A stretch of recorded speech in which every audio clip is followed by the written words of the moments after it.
Welcome to Healing 101. I'm your girl, Dr. Manifa Jones. You better get excited.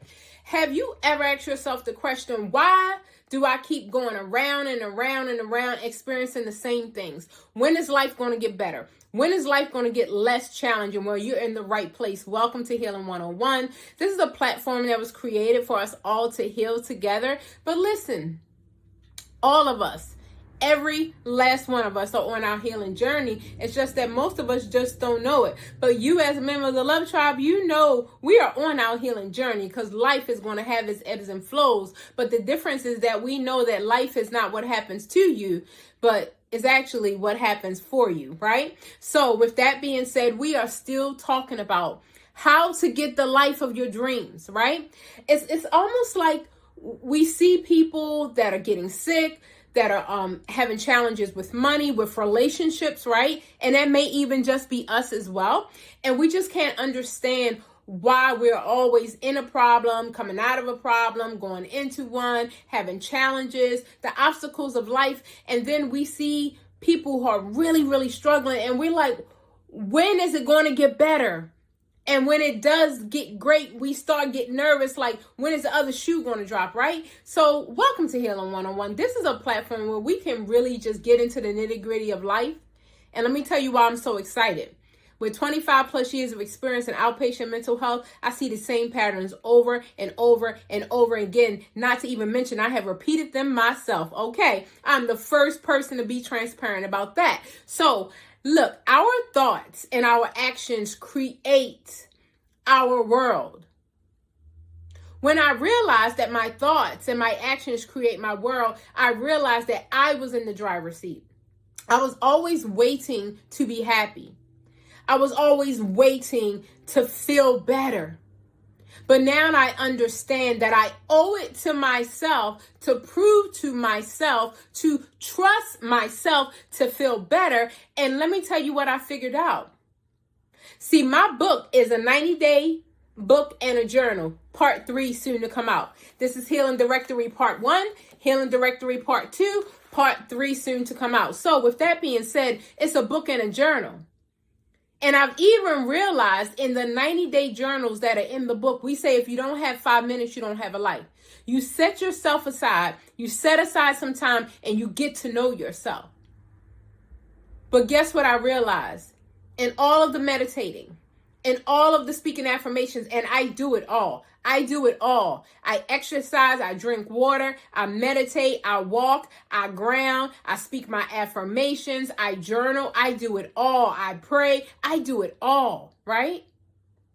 But one of the things I really learned is that unless I start seeing results, I'm not going to be able to tap into this process. Me and my happy, positive, excited self. If I don't see results, I'm not going to be able to tap into this process. I'm not going to be fully engaged in this process. That's what I realized. And then when I realized that I am the creator of my destiny, that my purpose, my mission is in my hands. And I'm so excited about that, right? So I understand now that I cannot be ruled by my moods. I have to be ruled by my mission. I understand that my emotions cannot rule me. I must rule them. So one of the things I've noticed on this journey is that there are ebbs and flows of life. There are days when I feel amazing. There are days when I feel rock bottom. But on both days, I realize if I make an excuse on the days that I feel rock bottom, it never works out for me. But if on the days that I feel rock bottom, I stay consistent, it works out for me. So how do you create the life of your dreams? If you really want to know the truth, how you create the life of your dreams, you're going to have to start trusting yourself and letting yourself get some results. What do I mean? This is what I mean. Our thoughts lead to our actions. Our actions lead to how we create our lives. And I said it in a previous podcast that we learn when we do. Knowing is doing. So just memorizing something, just reading something, just hearing about something doesn't mean anything. We need to implement. And that's why I hope you guys are taking notes and really going back over this, because I realized that was the game changer for me. When I always felt victimized, and I always felt like in my previous relationships that I wasn't valued, and my previous employment, I wasn't found worthy enough, right? I realize now that my life is a mirror and a reflection of how I feel about myself. And I always show up in the world how I feel about myself. And I understand that the love that I receive on the outside matches the love that I have on the inside for myself. I realize that the peace that I find in my world is the peace that already exists inside. My husband sent me, I think it was a TikTok about a monk, and he asked this whole class of mentees, if a man is walking with coffee and you bump into him, what will happen? And they said the coffee will spill. And they said, yeah, but why did the coffee spill? And all of the students said in unison, oh, because the man bumped into him. That's why the coffee spilled. And the elder monk said, no, the reason why coffee spilled is because that is what was inside his mug. If there was water inside the mug, water would have spilled. If there was orange juice inside the mug, orange juice would have spilled. If there was tea inside the mug, tea would have spilled. If there was water inside, water would have spilled. The reason why coffee fell over is because that is what was present. So I want you to understand your life.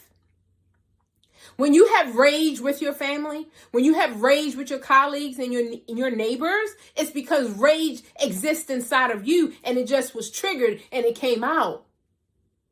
No one can trigger you with rage if rage doesn't already exist. Same thing on the other spectrum. No one can force you to love them if love doesn't already exist inside of you. See, our challenge in life is that we're always seeking in our relationships the things that we don't possess, not even understanding that what shows up in our life is a manifestation and a mirror and a mirror and a magnet of what we already have, just magnified. Y'all better get excited. When I first learned this, it was eye-opening, but it was also scary. The reason why I was full of fear is because I said, oh, so most of the experiences that I have had, there's no way I can consider myself a victim because it was a reflection of what was going on inside of me. When I realized my relationship with my ex-husband,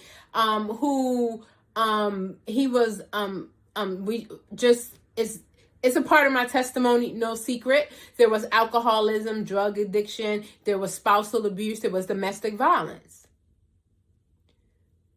I grew up in a home where I witnessed all of the above.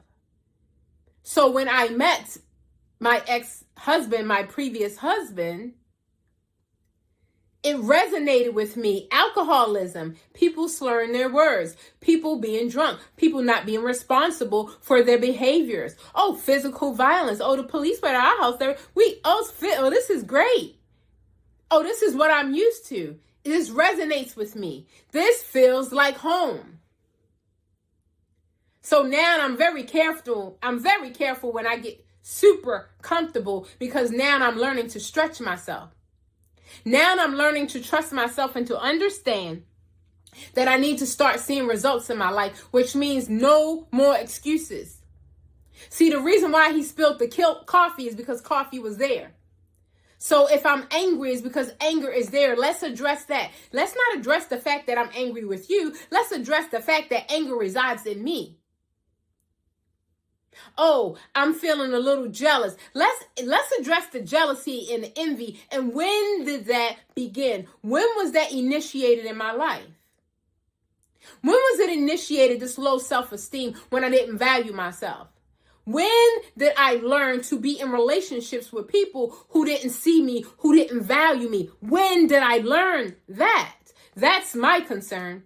My concern is not the fact that you triggered it. My concern is that thank you for being my teacher, for showing me that it really still exists. See, that's the challenge with our relationships. A lot of our soulmates, our husbands, our wives, our partners, we attract into our lives. They drive us crazy. You know why? You know why? Because they keep showing us where we have low vibrating frequencies. They keep showing us where the anger still exists. They keep showing us where the pettiness, where the low level thinking, where the negativity, where the condescending thoughts, where the judgmental thoughts, where the resentment and unforgiveness still lives inside of us. They keep showing us. And it gets us upset because it keeps rising inside of us, and we blame them. We blame them because we're upset. We blame them because we feel like we are misunderstood. Not understanding that we felt misunderstood in the 3rd grade when we were 8 years old. We never found that within ourselves. So we've been searching our whole lives, and now we have unrealistic expectations of our spouse to fulfill it for us. Unfair, get excited. Wouldn't it be a beautiful thing to start creating your own life in the way you would love it to be? Wouldn't it be a beautiful thing to be like a third party observer? A third party observer of what's happening in your life? That's what I've learned to do. It's a very powerful place. Let me explain to you. Let me be a little bit transparent. I'm a Cancer. I wear my heart on my sleeve. Can be very high strung, dramatic, and emotional. Man, I hear one thing, you say one thing, I'm gone. I don't heard a whole story. You don't told me a sentence. I don't read the whole book. I don't gave the ending of the chapter. I don't ended the whole movie in my mind in 60 seconds. And now you must pay for the outcome that I created in my mind. I used to be very emotional. But now I have decided that I am going to create the life of my dreams, and the life of my dreams does not exist being triggered every day. So now I decided I'm going to be a third-party observer of everything that happens in my life. And when things happen that rub me the wrong way, that I don't resonate with, that don't feel good, I don't flip out anymore. I'm not emotional anymore. I'm in a driver's seat. See, I want you to understand something about this healing journey. I need you to understand that on this healing journey, you are in the driver's seat. For too long, you've been a passenger. You said your mother triggered you, your father triggered you, or the lack of triggered you, right? Your spouse, your boyfriend, your child, your coworker, your neighbor, your church member, everybody's triggering you. I'm going to need for you to take some responsibility, which comes with a lot of freedom. He who angers you controls you. And clarity is power. So once you get clear on the fact that you need to start observing your own behaviors and finding out when did that trigger first begin, that's when life begins for you. I realize, listen, ladies, I know some of us are 40 up, 45, 50 up, 55, 50, 60 up. That's okay. That we're just starting to live. It's a very beautiful thing to say, I am finally free. I am no longer looking for happiness and peace outside of me. I realize the moment that I develop it inside of me, woo, that is the moment. That is the exact moment that I take control of my life. So I want you to know I'm super duper excited about the fact that we are on this healing journey together. And we finally understand that we are the creator of our lives. We finally understand that the best way to live the life of our dreams, it has nothing to do with any external factors. We live our lives from the inside out, and we are going to start getting control of our thoughts, which leads to our actions, which leads to our lives. The outcomes and the results that we're seeing is not what we want to see. Well, I don't like my bank account. Well, I don't like my relationship. Well, I don't like my zip code. Well, I don't like my car. Oh, you don't like a lot of things. That's because, sis, you focusing on what is missing instead of what you have. I'm the messenger, Monifa. I'm the messenger from within. And I just came to say, if you don't have 5 minutes, you don't have a life. So many of you are trying to navigate this life by yourself. But you know, you can DM me. You can send me a private message. I'm a life coach. I'm available to support you on that journey. However, I don't feel like you need years and years and years of therapy. I think 6 powerful sessions will set you straight, set you on your way. So, Love Tribe, this is what I want you to do, your call to action. I want you to imagine living your life, just one day in your life, in a way you would love for it to live. Are you drinking water? Are you exercising? Are you eating right? Are you having just a positive flowing relationship with your family and your friends? What does your bank account look like? What does your career look like? What is your purpose and your destiny? What does that perfect, beautiful day look like? And you're going to realize that the feelings of just even imagining driving in your car or being in Dubai or Jamaica or in your drop top Mercedes, or you're in your Maybach, or you're just living your best life. You're just on a date with your husband, picnicking on the grass. That's it. Something very simple that will bring you so much joy. And you're going to discover you're focusing on what's missing. Because when you love everything you have everything you need. So, Love Tribe, I want you guys to understand we are the creators of our lives. And that's a very beautiful place to be. So this is what we're going to do. This is part 1 of 4. I want you to come on back, because what we're going to do, we're going to keep talking about how do we get the life of our dreams? How to create the life of our dreams? And the number one thing we're going to do in creating the life of our dreams, we are going to start seeing results, so we can trust ourselves. So make sure you tune into the next one so I can show you how to get those results in your life. Have a beautiful, phenomenal day on purpose.